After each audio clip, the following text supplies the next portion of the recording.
กลับมาถึงบ้านแล้วค่ะรอมาได้ไงเนี่ยเป็น24 ชั่วโมงที่โหดสุดๆเลยค่ะ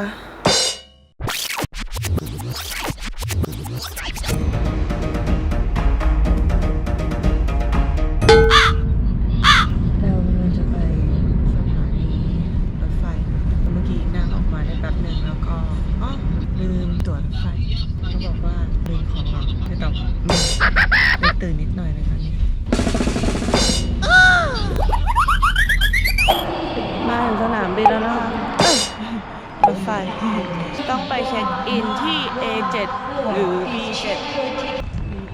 อะไร B อะไรนะ B อะไรนะลืม B7 ลืมบอกว่ามินจะไปไหนใช่ไหมมินจะไปเดินเทรคที่เขาว่ากันว่าอันตรายที่สุดในโลกค่ะตอนนี้อาจจะยังไม่ตื่นเต้นเดี๋ยวมินขอไปเทค2ตรงแถวนั้นนะ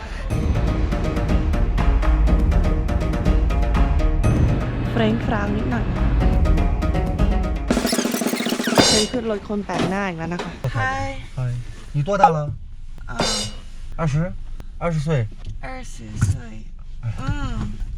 哇哦，你多大？30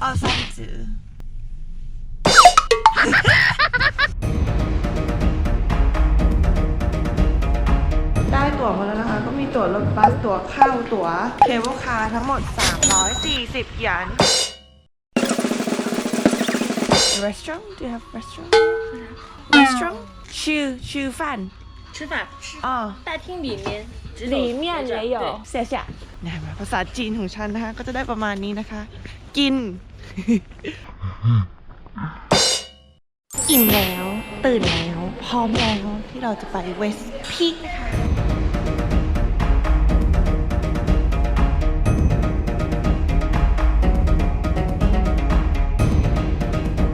นี่นะคือเพื่อนใหม่ของมินเองนั่งติดกันบนรถบัสแล้วเขาก็พูดภาษาอังกฤษได้นะคะอาจจะยังไม่เห็นเพราะว่ามินเลือกถ่ายตอนที่เราอยู่ในอุโมงค์ซึ่งมินก็ขอ Do you know story about Wasan I think you could 百度 Yes มินก็ไม่รู้ว่าเขาพูดว่าอะไร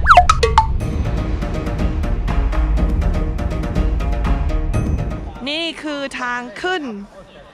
ไปที่เคเบิลคาร์นะคะ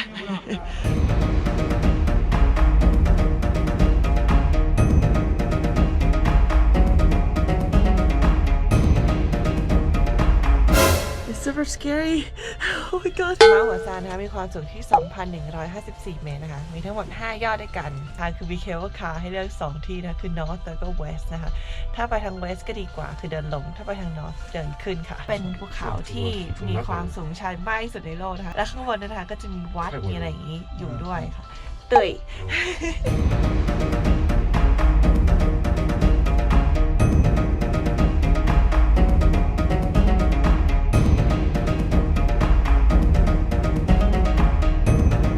นี่คือทางนะคะ มันจะมี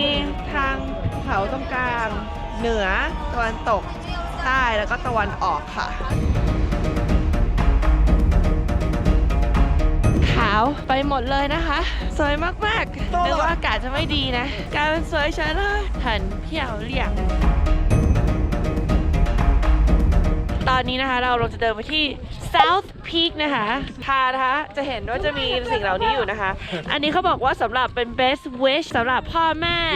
คนรักญาติพี่น้องอะไรอย่างเงี้ยค่ะก็จะมาล็อกไว้ตรงนี้ได้นะคะแบบนี้นะแล้วก็วิวตรงนี้สวยมากๆ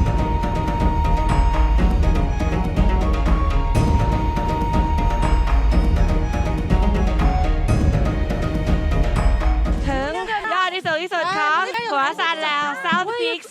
2,154 เมตรค่ะ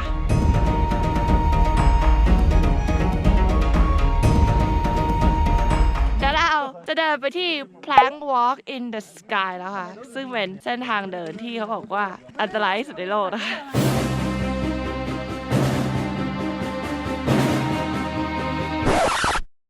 การที่เราจะไปเดิ ดินแพลงวอล์กค่ะเดี๋ยววินจะบอกให้ฟังว่าวินแต่งตัวยังไงนะคะถ้าเราเห็นคนจีนคนอื่นๆที่เขามาเขาก็จะมาชิวๆแต่ว่าเราควรจะมาเตรียมพร้อมนะคะก็คือต้องมีถุงมือจะต้องใช้จับนะคะเนื่องจากว่าบางช่วงมันลื่นมากและสิ่งที่สำคัญนอกจากความอบอุ่นก็คือรองเท้านะคะอันนี้เป็นรองเท้าเทรคนะคะรุ่นอะไรจำไม่ได้เดี๋ยวขึ้นชื่อรุ่นให้นะ วิธีการเลือกรองเท้าก็คือว่าเราต้องใส่สบายคือเวลาเดินเนี่ยมันซับพอร์ตเท้านะคะอย่างอันเนี้ยตัวรองเท้าตัวโซลข้างในเนี่ยมันจะค่อนข้างแบบหนาแล้วก็นุ่มนิดหนึ่งนะเดินสบายมากๆตัวตรงนี้นะคะก็จะเป็น Gore-Tex นะคะคือมันจะกันน้ำกันหิมะนั่นเองนะไม่มีปัญหาอะไรเลยนะคะแล้วก็ชุดที่ใส่นะคะก็เป็นกางเกงนะ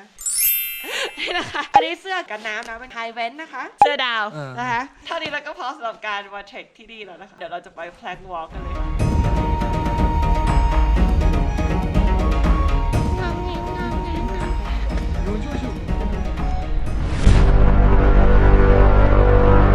Says here right มันปิด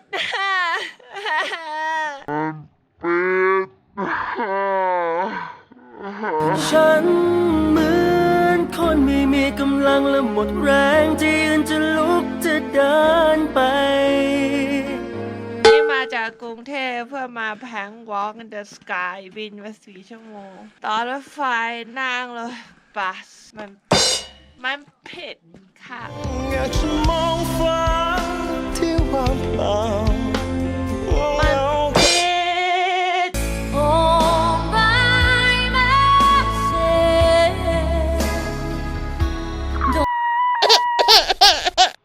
ฉันต้องการทบทวนบางอย่าง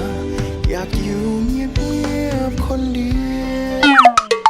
เจ็บหน้า หิมะกัด เรากล้ำกลืนความผิดหวังไว้ในใจแล้วก็เดินมาที่ East Peak นะคะ ชีวิตก็เป็นแบบนี้เนอะไม่มีอะไรสมหวังทุกครั้งนะคะ การเดินทางก็เช่นกัน มาตั้งไกลไม่เหมือนในรูปที่เจอใน Google บ้าง มาตั้งไกลฝนตกบ้าง มาตั้งไกลปิดบ้าง เป็นเรื่องปกติเศร้าได้นิดนึงแล้วก็ enjoy กับมันต่อไปเนาะ อย่าร้องเดี๋ยวหน้าเหี่ยวอากาศยิ่งแห้งๆเย็นๆสงสารช่วงนี้ฉันต้องทาครีมเยอะๆเดี๋ยวโดนบ่นว่าแก่เบื่อ It's sad so sad It's a sad situation and it's getting more and more upset The sorrow seems to be the hardest word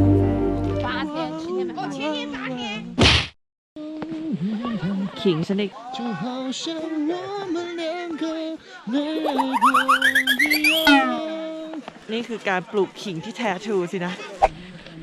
คือที่ East Peak เขามีอะไรบางอย่างที่มันไม่รู้เกี่ยวกับเชือกนะคะ เขาบอกว่า Hawk Somersault and Chase Pavilion อ่ะ ไม่รู้แล้วอะต่อคิวแล้วอะนี่ เอาแล้วเว้ย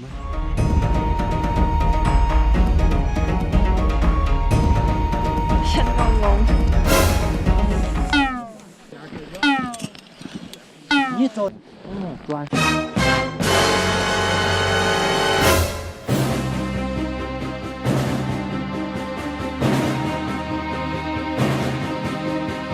เราทำสิ่งเหล่านี้ทำไมคะ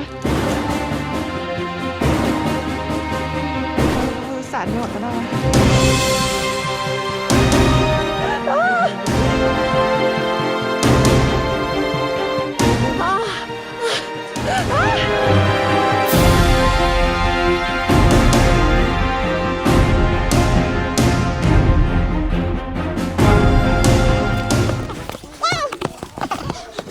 เย้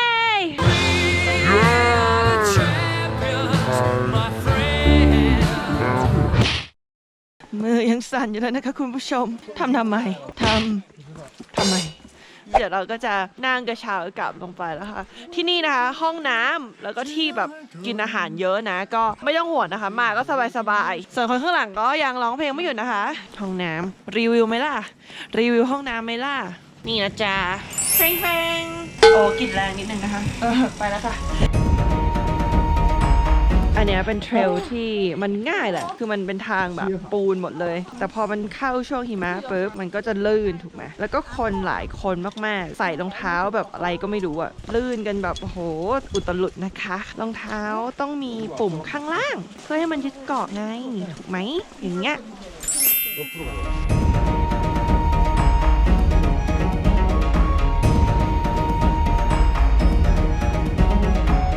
บแล้วนะคะวันนี้บ๊ายบายค่ะบ๊ายบาย กลับมาถึงบ้านแล้วนะคะ เป็น24 ชั่วโมงที่แบบสุดมากไปตั้งแต่ตี 5กลับมาถึงที่พัก5 โมงกว่าทุ่มหนึ่งไปโรงแรมเก็บของแล้วก็ไปสนามบินนั่งเครื่องบินกลับมาเพิ่งมาถึงตอนเช้ามืดความพังก็คือเนี่ยที่หัวซานใช่ไหมโหสนุกเนาะหิมะตกขาวๆแล้วกะว่าเดินสบายๆนอกจากแพลงวอลมันจะปิดนะคะซึ่งเราขอไม่พูดถึงเราก็จะมาพูดถึงหน้ามิ้นตอนนี้อย่างนี้แหละเวลาเดินทางเราเจอแดดเจออะไรอย่างเงี้ยเยอะหน้ามันก็จะสีแบบงงๆหน่อยแล้วก็รอบนี้คิดว่าเห็นแบบเมฆเยอะเรากะว่าเรารอดแน่นอนแดดไม่มีก็เลยไม่ทาครีมกันแดดเวลาเป็นแบบนี้นะก็ให้ดื่มน้ำไม่เยอะให้ผิวมันไม่แห้งเพราะเวลาเป็นอย่างเงี้ยผิวมันจะแห้งมากแล้วก็มาร์กหน้าเยอะๆแล้วก็อีกอย่างหนึ่งคือมิ้นใช้นี่ตอนเนี้ยตัวนี้นะคะตอนนี้เขามีสิ่งที่เรียกว่า Find My ID นะรู้ไหมคะก็คือเราจะเลือกเบสก่อนอันนี้ก็จะเป็นเนื้อ Moisturizer สำหรับผิวแห้งซึ่งตอนนี้ผิวมิ้นแห้งมากๆมีเนื้อเจลสำหรับผิวควบคุมความมันแล้วก็เนื้อเจลลี่นะคะสำหรับผิวผสมแล้วหลังจากนั้นเนี่ยเราก็จะเลือกบูสเตอร์ข้างในมี5 สีให้เลือกนะคะก็จะต่างกันไปอันนี้ของที่มินใช้จะเป็นสีขาวสำหรับหน้าสีตกก็คือสีไม่เท่ากันนั่นเองก็เลือกเอาแบบเหมาะกับเรานะคะนี่ทางแต่อยู่สนามบินที่นู่นแล้วก็ดื่มน้ำแล้วก็มาร์กหน้าแล้วก็อะไรของมินไปนะเบื่อมากเลยอย่าเอาอะไรกับมินเลยตอนนี้มินมึนมากเราต้องห้ามลืมทาครีมก่อนไปนอนเด็ดขาดคนชอบถามเคล็ดลับมินว่าทำยังไงหน้าถึงไม่ค่อยพังจริงๆพังจ้ะแต่ว่าดูแลดีมากๆล้างหน้าก่อนนอนทาครีมก่อนนอนมีเวลามาร์กหน้านะคะแล้วก็ใช้ครีมกันแดดเยอะๆนะแล้วก็เลือกครีมให้เหมาะกับเราเหมาะกับสภาพผิวของเรานะไม่ไหวแล้วคุยไม่รู้เรื่องมิ้นต้องการนอนการพัก